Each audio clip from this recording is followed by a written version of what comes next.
Hello दोस्तों। तो कैसा महसूस कर रहे हैं?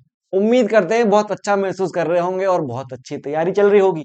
तो आपकी तैयारी में आपका साथ बटाने हम आ चुके हैं आपके साथ। और आज लेके आए हैं ट्रिग्नोमेट्री का पूरा रिवीजन। एकदम हर एक चीज जो आज तक किसी ने नहीं पढ़ी वो भी सीख जाएगा, और जिसको आती है उसके तो बल्ले बल्ले हैं भाई, रिवीजन हो जाएगा। तो इधर उधर की बातें हम और जरा भी नहीं करेंगे, सीधा आगे बढ़ते हैं। क्या है ट्रिग्नोमेट्री? ट्रिग्नोमेट्री क्या है देख लेते हैं। It deals with the relation between sides and angles of a triangle. बहुत सी बेसिक सी बात है। ट्रिग्नोमेट्री के अंदर रिलेशन की बात करते हैं, किसके बीच में? एंगल और साइड के बीच में। जो कि आपको दिखता है कि साइन थीटा क्या है? Perpendicular upon base. मतलब एक ट्रायंगल की परपेंडिकुलर और बेस का रिश्ता दिखाता है एक एंगल से। और रिश्ता करवाता कौन है? रिश्ते करवाते हैं ये ट्रिग्नोमेट्रिक रेशियोज। आप इनको as a Pandit ji treat कर सकते हैं, जो रिश्ते करा रहे हैं, मीडिएटर हैं, है ना। तो ट्रिग्नोमेट्री में हम पढ़ते हैं relation between sides and angle of a triangle, और प्रिसाइसली बोलूं तो राइट एंगल ट्रायंगल। ठीक है, ठीक है। आगे चलते हुए इधर आ जाओ।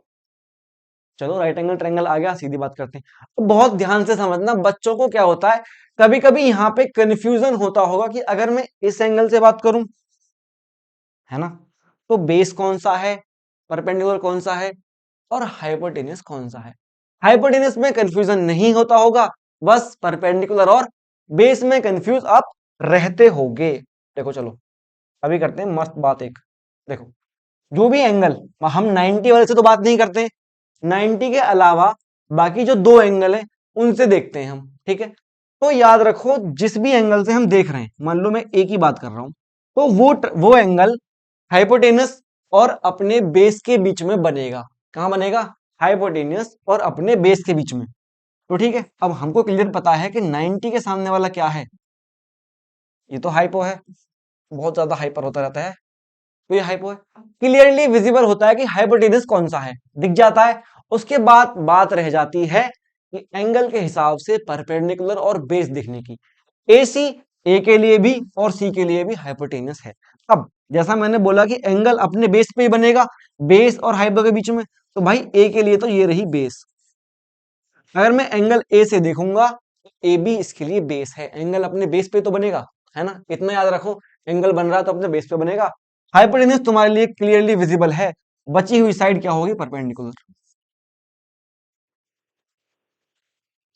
अपने आप लिख लो आगे।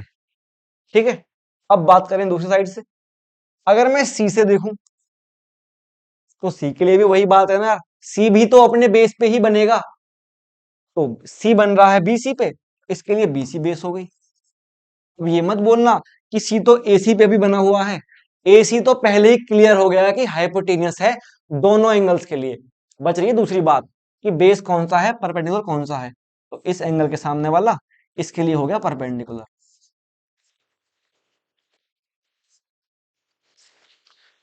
आगे बात समझ में? उम्मीद करता हूं कि ये जो डाउट किन किन जिन बच्चों को रहता होगा उनका क्लियर होगा, क्लियर हो गया होगा कि कौन सा बेस है और कौन सा परपेंडिकुलर है। आगे चलते हैं, कोई टाइम वेस्ट नहीं करते हैं।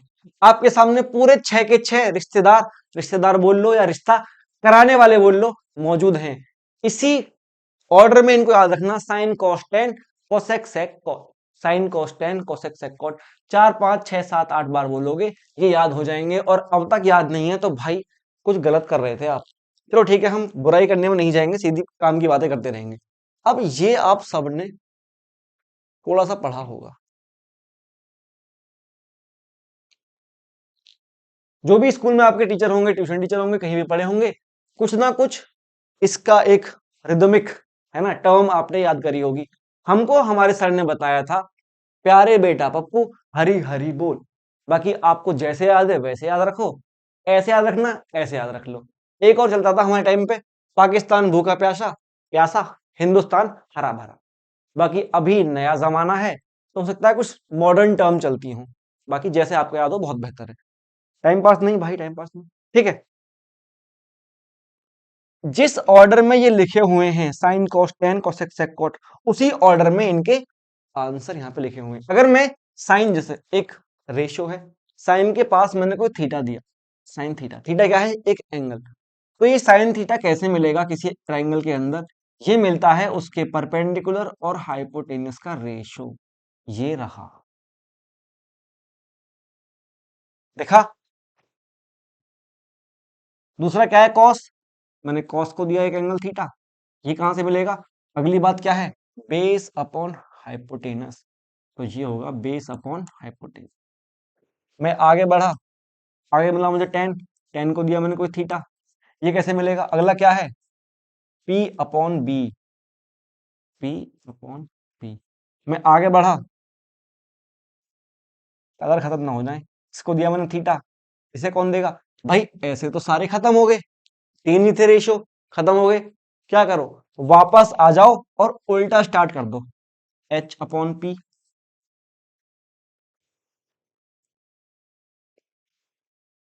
फिर हम गए सेक के पास, सेक को दिया हमने एक एंगल, कोसेक हो गया, सेक पे गए, उल्टा कर दो, एच अपॉन बी। लास्ट बचा हमारा कॉट, इसके लिए भी कलर ले लेंगे, ये वाला चलो। क्या ये दिख रहा है, दिख रहा है क्या, इसके लिए बी अपॉन, दिखा, पूरा क्लियर दिखा। ये बहुत ही बेसिक है, आपको आता होगा, अगर आता है तो आपने अब तक वीडियो आगे बढ़ा भी दी होगी, ठीक है। जिसको नहीं आता है तो अच्छे से समझ लो, प्यार से समझ लो, आराम से। यहीं पे कुछ रिलेशन भी समझना, देखो ध्यान से। साइन थीटा क्या है, पी अपॉन एच, और कोसेक थीटा क्या है, एच अपॉन पी। तो क्या ये हमको मजबूर नहीं कर रहे कि इन दोनों के बीच में हम रिश्ता कराएं, मजबूर कर रहे हैं खुद, इन दोनों का बिहेवियर, एक दूसरे के प्रति प्यार हमें मजबूर कर रहा है कि भाई हम इनके प्यार में बाधा ना बने और इनको वो दिला दें जो ये चाहते हैं। तो ये क्या चाहते हैं, तो साइन थीटा चाहता है कि मैं हमेशा कोसेक का उल्टा रहूं। आई बात समझ में।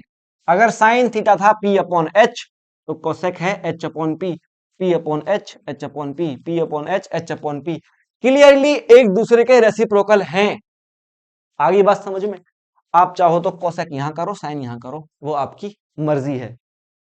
इतने होशियार हम हो ही गए थे कि हमको तो आगे खुद दिख गया कि जो कॉस है वो बी अपॉन एच है, और जो सेक है वो एच अपॉन बी है। B upon H, H upon B, B upon H, H upon B. तो ये दोनों भी हमें मजबूर कर रहे हैं कि भाई हमारा भी रिश्ता करो, करा देंगे भाई, तुम्हारा भी करा देंगे। तो हमने कर दिया cos theta is equal to one upon sec theta. अब ये तुम्हारी मर्जी है, इच्छा अनुसार है कि सेक को यहां लिख लो, कॉस को यहां लिख लो, कुछ भी कर लो। इन दोनों की वैल्यू, अगर कॉस थीटा 2/5 है तो सेक थीटा 5/2 होगा, बस इतना सिंपल है ये। बाकी इतने आप समझदार हो चुके हैं कि मैं क्या लिखूं, टेन और कॉट भी आपस में एक दूसरे के रेसिप्रोकल हैं। Tan theta is equal to one upon cot theta, cot theta is equal to one upon tan theta. एक और रिलेशन आपको यहीं पे दिखना चाहिए, शायद मैंने फाइल में आगे लिखा भी हो, अगर नहीं है तो यहीं कर लेंगे। जी नहीं है, यहीं करना पड़ेगा। बहुत ध्यान से देखना, बहुत ध्यान से देखना। अगर मैं साइन थीटा और कॉस थीटा को डिवाइड करूं, sine theta upon cos theta is equals to, sine theta क्या है, P upon H, P upon H upon cos क्या है, B upon H, B upon H. H से एच खत्म, बचा क्या, पी अपॉन बी। और पी अपॉन बी क्या होता है, ये तो टेन है भाई, तो ये हो गया टेन थीटा। तो हमको एक चीज पता चल गई कि sine theta upon cos theta होता है टेन थीटा। दिखा, दिखा ना clear. Tan theta is equal to sine theta upon cos theta. और ये भी बोलने की जरूरत नहीं है, अब तो समझ में आ जाना चाहिए था कि कॉट थीटा होता है cos theta upon sine theta. अपनी कॉपी में ये चीज खुद से करके देख लेना, ठीक है भाई। ठीक है, ठीक है, बहुत बेसिक ही बातें हैं, आगे बढ़ते हैं। अब बेसिक बातें बोले जा रहे हैं, तो एक क्वेश्चन होना चाहिए जो अब तक की बातों को रिवाइज कराए, या फिर इन बातों को हम इंप्लीमेंट कैसे करेंगे, क्वेश्चन कैसे होगा, मेन बात तो वही है ना।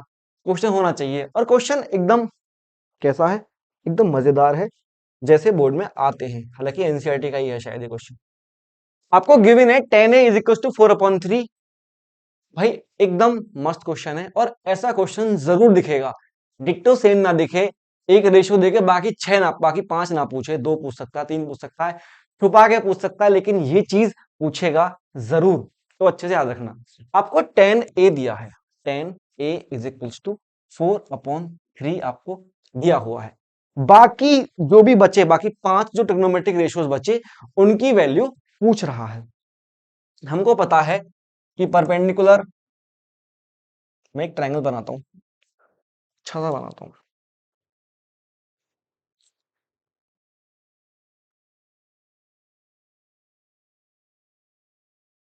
मैंने मान लिया ए यहां पर है, ए बी यहां पर है और सी यहां पर है। ठीक है। अब जो ये tan ए दिया हुआ है, ये यही वाला ए है, तो इस एंगल के हिसाब से हमको चीजें दी हुई हैं और इसी एंगल की हमसे पूछी हैं, एंगल बदल के नहीं पूछी है ना, एंगल ए के लिए ही पूछा है। अब इस ट्रायंगल में क्या क्या है, परपेंडिकुलर है इस ए के हिसाब से, मैं इसको पी बोल देता हूँ, बेस चलो पूरा लिख देता हूँ, परपेंडिकुलर है, बेस है और हाइपोटेनस है इस ए के हिसाब से। अब जो मुझे यहाँ पे वैल्यू दी हुई है दो ही हैं, हालांकि वो भी प्रॉपर नहीं है, रेशियो में है, तो वो भी नहीं मान सकता। तो मेरे को अगर ये ट्रायंगल कंप्लीट हो जाए मेरा, तो मैं सारे रेशियोज की वैल्यू बता दूंगा। समझो, सारे रेशियोज की वैल्यू पी बी और एच पर डिपेंड करती है।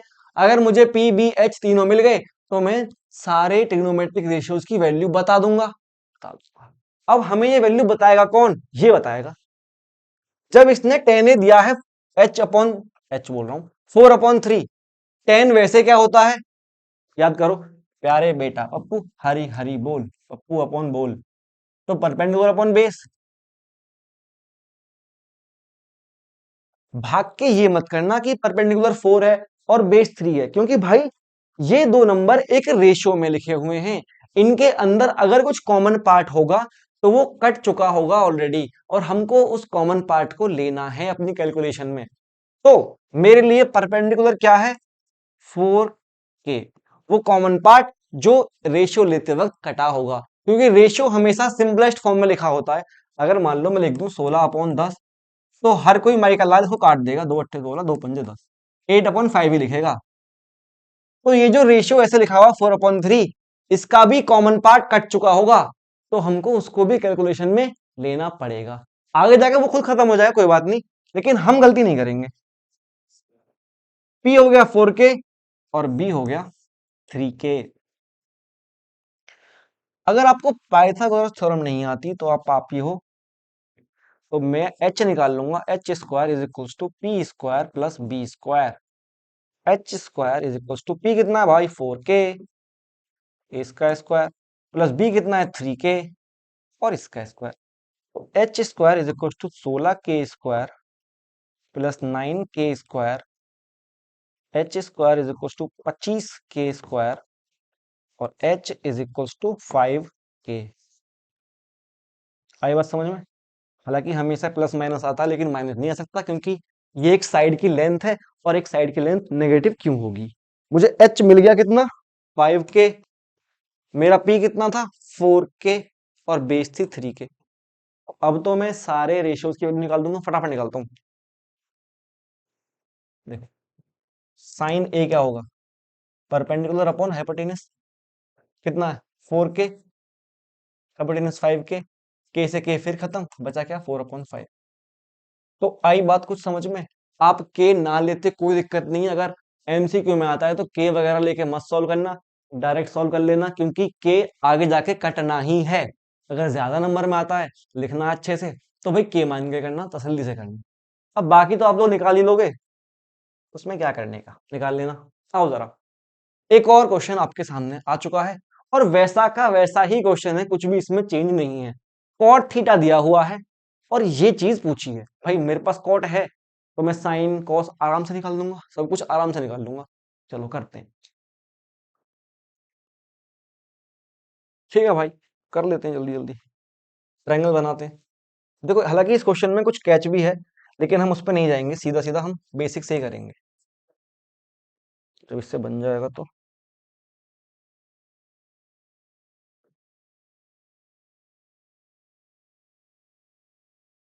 ठीक है, और यहां मान लिया मैंने थीटा यहां पर है। ठीक, एकदम सजा सजा के आपको बोर्ड में करना है, मुझे नहीं करना है, तो मैं ध्यान से फटाफट करता हूँ। देखो कॉट क्या होगा, प्यारे बेटा पप्पू हरी हरी बोल, तो बेस अपॉन परपेंडिकुलर कॉट होगा, तो ये होगा cot theta is equal to 7/8, ये है बेस अपॉन परपेंडिकुलर। करेंगे कैसे? पहले बेस को मानेंगे 7 के, परपेंडिकुलर को मानेंगे 8 के, और फिर निकालेंगे हाइपोटेनस, फिर सॉल्व करेंगे, फिर साइन की वैल्यू कॉस की वैल्यू निकालेंगे, वैसे सॉल्व करेंगे। लेकिन हम करेंगे फटाफट, आप अपनी ज्यादा नंबर में आता है तब के मान के करते रहना, जल्दी जल्दी करते। मैंने सीधा सीधा मान लिया कि बेस 7 ही है और ये 80 है। कितना आएगा? 64, 49, √113। ठीक है भाई, ठीक है, ठीक है, ठीक है, ठीक है। वैसे अगर आप सोचो ना, सोचना अभी ध्यान से सोचना, अपने आप आ जाएगा। अब सॉल्व करते हैं हम पहला वाला पार्ट। क्या है? 1 + sin थीटा। साइन क्या होगा? Perpendicular upon hypotenuse. 1 - sin theta. 1 + cos theta. Cos क्या होगा? 7/√113। 1 - 7/√113।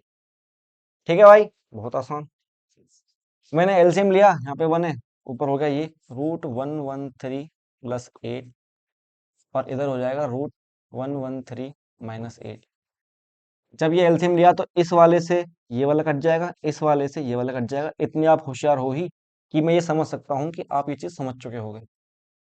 113 + 7 √113 - 7। आ रही है ना बात समझ में? देखो, जैसे मैंने यहाँ पे एलसीएम लिया तो यहाँ बचा होल में अपन 113, यहाँ भी बचा, तो इस वाले से ये कट जाएगा, इस वाले से ये कट जाएगा। नहीं समझ में आया है तो कैलकुलेशन में कच्चे हो भाई, ध्यान लगाओ। a + b, a - b दिख रहा है ना ऊपर? दिख रहा है ना? a + b, a - b, तो क्या आएगा? a² - b²। जैसे a² किया तो 113 रूट से बाहर आ गया, -64 b²। ऐसे नीचे a + b, a - b, तो a² - b² कितना हो गया? 49। कितना बचेगा ये? 49/64।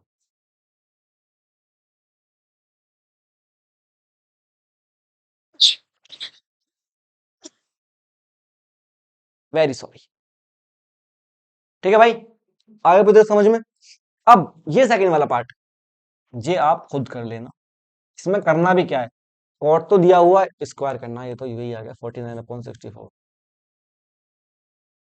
कुछ भी नहीं बचा आप लोगों के लिए करने के लिए, आपका होमवर्क भी मैंने यही कर दिया, तो इसका मतलब कुछ और देना पड़ेगा आप होमवर्क में। देखो एक और क्वेश्चन सामने आ गया है। In a triangle A B C, right angle at B, उसने मुझसे पहले ही बोल दिया है कि राइट एंगल बी पे है, मतलब राइट एंगल बी पे है, और बाकी मैं ए और सी को कहीं भी रख सकता हूँ। ठीक है, टेन ए दिया है 1/√3, then find the value of sine A cos C plus cos A into sine. कितना आसान है ना? बहुत आसान है ना? नहीं लग रहा आसान तो आओ जरा कर लेते हैं भाई, अगर तुमको आसान नहीं लग रहा है। इसमें कुछ नहीं है यार, नहीं करता हूं मैं इसको। देखो, टेन ए दिया हुआ है, एक ट्रिग्नोमेट्रिक रेशियो दिया हुआ है, उसके देने से जैसे मुझे पता है कि टेन ए है क्या? 1/√3। ये क्या होगा? Perpendicular upon base. तो परपेंडिकुलर मान लिया 1 के, या फिर सिर्फ के, एक ही बात है, और बेस मान लिया √3 के। लगाओगे पाइथागोरस थ्योरम, मिलेगा हाइपोटेनस, ट्रायंगल कंप्लीट। जब ट्रायंगल कंप्लीट हो गया तो साइन की वैल्यू निकालना बहुत आसान, कॉस साइन ए और कॉस सी। ओहो, देखो यहाँ पे आपका, चलो इसको कर देता हूँ, मजाक नहीं करते हैं, फटाफट कर देते हैं। ठीक है, पी होगा के। अब जो मेरा हाइपोटेन्यूस होगा वो होगा h² = p² + b²।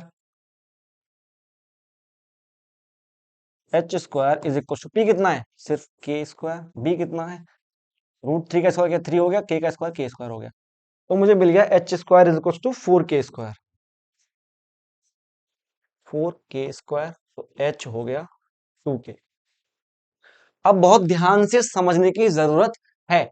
जो हमको वैल्यूज दी गई थी वो ए के रेस्पेक्ट में दी गई थी, तो ए के हिसाब से परपेंडिकुलर ये था, बेस ये था, और हाइपोटेनस ये था। तो ये कितना हाइपोटेनस? 2k है, और परपेंडिकुलर कितना है?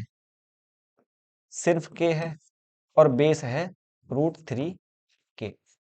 आगे बात समझ में? आगे बात समझ में? ए के हिसाब से ये सब है। बस ठीक है, अब अपने क्वेश्चन पे आते हैं, बहुत जल्दी जल्दी ध्यान से समझना।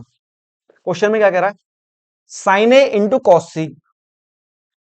तो पहले साइन ए लिखता हूं, साइन ए। साइन ए क्या होगा, ए के हिसाब से पी अपॉन एच चाहिए, तो पी क्या है के, एच क्या है 2 के, ये साइन ए हो गया, इंटू कॉस सी। यहां पे लिख देता हूं, चलो। अरे बेटा पप्पू, हरी हरी बोल। ये आप लिख लेना, हमेशा सॉल्व करते वक्त कंफ्यूजन ना हो, गलत मत करना। अब कॉस सी, तो कॉस क्या है बी अपॉन एच। सी से देखना है, सी से देखना है, बहुत ध्यान रखना भाई, सी से देखना है। तो सी के लिए बेस क्या है के, और एच तो दोनों के लिए सेम ही है, plus cos A B upon H. A से देखना है, बी क्या है √3 के, एच क्या है वही 2 के, हर वक्त सेम रहेगा वो तो। फिर क्या है साइन सी, सी से देखो साइन, साइन क्या है पी अपॉन एच, तो सी के लिए पी क्या है √3 के, और एच क्या है 2 के। के को तो भैया कटना ही है, के 1/4 plus √3 into √3, 3/4, 4/4 is equal to 1।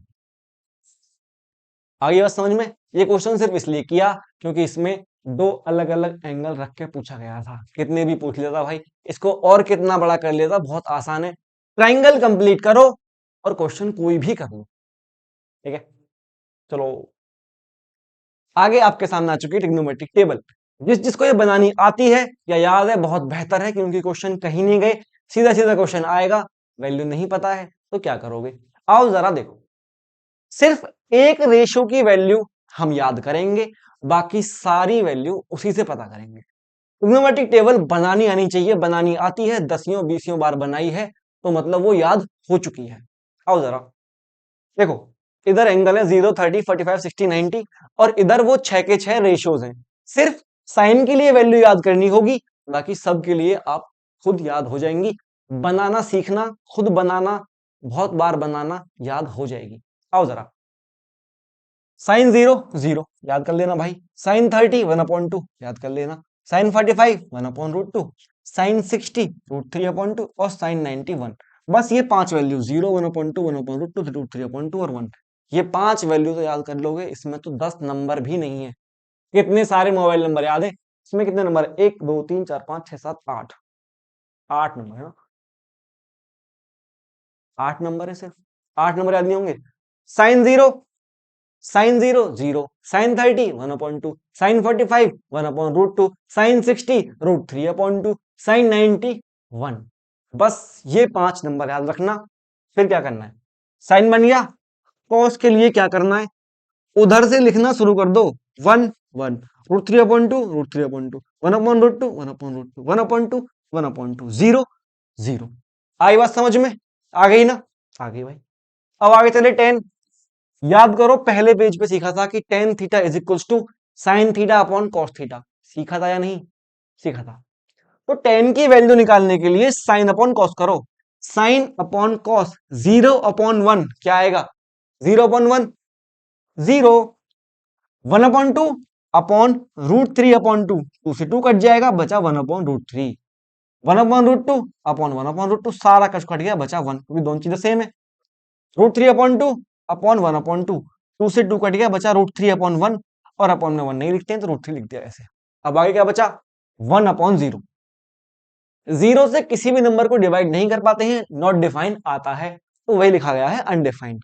ठीक है भाई, ठीक है। आगे चलते हैं, आगे है कोसेक। अब याद करो पहले ही पेज पे इसके बारे में भी बात की थी या नहीं, हाँ भाई की थी, कि कोसेक और साइन में एक रिश्ता है, क्या है, कि ये एक दूसरे के रेसिप्रोकल होते हैं।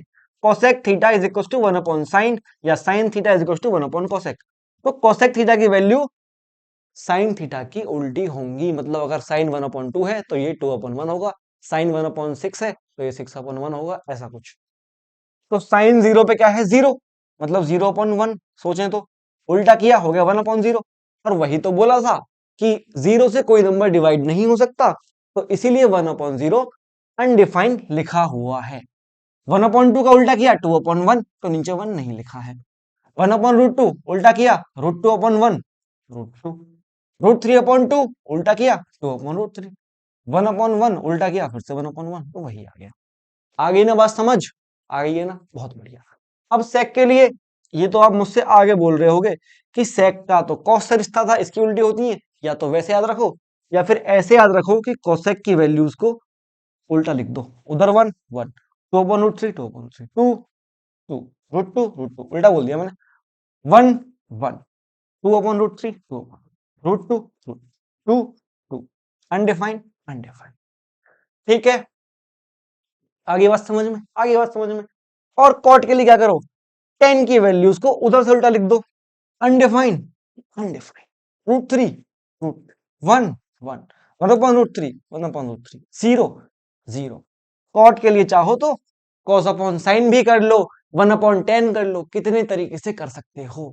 बस करने का मन, इच्छा होनी चाहिए। इच्छा नहीं है तो कोई कितना ही करा ले, कितना जबरदस्ती बता ले, बैल बुद्धि में कुछ नहीं घुसेगा। चलो भाई आगे चलते हैं, फ्रस्ट्रेट हुए बिना। एक क्वेश्चन है आपके सामने, इफ 10 अच्छा मुझे एक बात बताओ, सभी बताना, जो जो देख रहे हैं बताना जरूर, अपने मन में बोलना, या फिर ये a+b एक क्या है, a+b क्या रिप्रेजेंट कर रहा है, क्या रिप्रेजेंट कर रहा है। ठीक है, अब तक बहुत लोगों ने बोल दिया होगा, किसी ने नहीं बोला है तो वो जान लो कि ये a+b क्या है।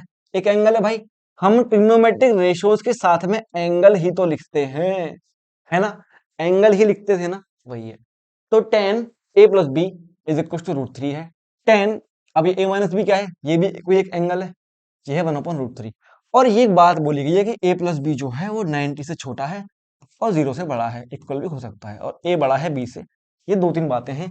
Find find A B, find A B. देखो, अगर आपको ट्रिग्नोमेट्रिक टेबल आती है तो ये क्वेश्चन हो जाएगा, वरना नहीं होगा। देखो भाई, अगर tan a+b is equals to √3, आपको पता है कि tan में √3 कहां पे है, ये रहा। तो tan में 60 पर √3 मिलता है, मतलब tan 60 इज इक्वल्स टू √3 है। tan 60 इज इक्वल्स टू √3, तो मैं √3 को लिख दूं ना tan 60। अगर मैं इसको tan 60 लिख दूं तो मैं कुछ पाप तो नहीं कर रहा, मैं कुछ भी गलत नहीं कर रहा हूं, सब कुछ ठीक है। tan a+b is equal to tan 60, तो tan से tan ऐसे हवा में काटना मत, a+b इज इक्वल टू 60, पहली इक्वेशन। अब दूसरी बात देखो, इसने बोला है tan a-b is equal to 1/√3। अगर आपको ट्रिग्नोमेट्रिक टेबल याद है तो आप बोल दोगे कि 1/√3 तो tan 30 होता है, मैंने वही किया, और a-b को मैंने लिख दिया 30। ये बन गई मेरी दूसरी इक्वेशन। अब मेरे लिए कितना ज्यादा आसान है ए और बी की वैल्यू निकालना, बहुत आसान है। फटाफट क्या किया मैंने, मैंने एलिमिनेशन लगाया और 1 और 2 को ऐड कर दिया। जैसे ही मैंने 1 और 2 को ऐड किया, बी खत्म हो गया, ए 2a हो गया, सामने हो गया 90, 2a इज इक्वल टू 90 हो गया, ए हो गया 45। और आप जब ए 45 कहीं भी रखोगे, 45 और 15 60, तो बी आ गया 15। आराम से कर लेना। आगे बात एकदम क्लियर समझ में आया, बहुत आसान बहुत सिंपल। अब इसमें वो कुछ भी कर सकता है, यहाँ पे साइन रख दे, √3/2 कर दे, यहाँ साइन रखे 1/2 कर दे, कैसे भी पूछ सकता है ना। ये मत बोलना कि tan ही किया था, वहां पे कुछ कॉट वगैरह आ गया तो वही भाई पागल हो गए। आगे चलते हैं, आगे क्या है, ट्रिग्नोमेट्रिक आइडेंटिटीज। तीन आइडेंटिटी हैं, चाहो तो इनका प्रूफ भी आप खुद कर सकते हो। cos square theta plus sine square theta equals to 1। और चलो मैं बहुत जल्दी इसका बताता हूँ, फिर तुम खुद से कर लेना मन करे तो। cos क्या होता है, b/h होता है, और साइन क्या होता है, p/h होता है। हालांकि ऐसा कुछ कहीं गिवन प्रूफ नहीं है, तो बस मैं ऐसे बता रहा हूँ।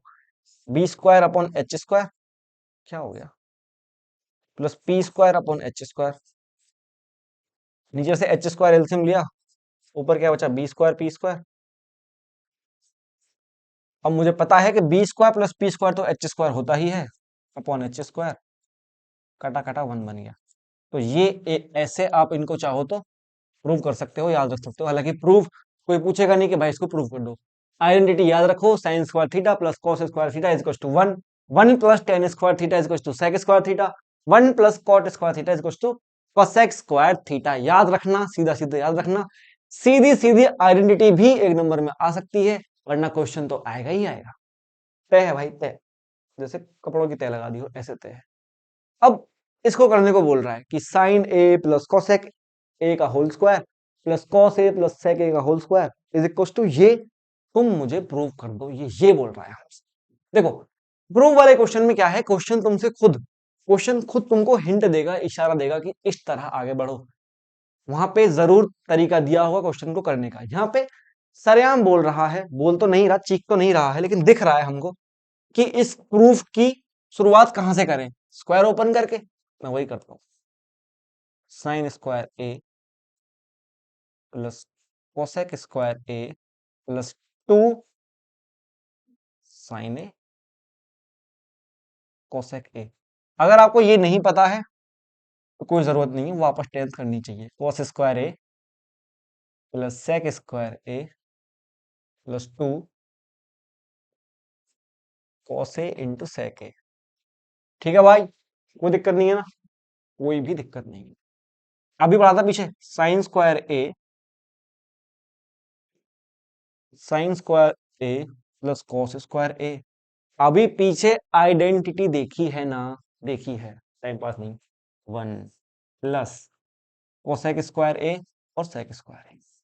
मैंने कोसेक स्क्वायर ए को ऐसे लिख दिया प्लस, और चलो उसको वहीं छोड़ते हैं। अब इसको देखो, 2 sine A into cosec A, 2 sine A.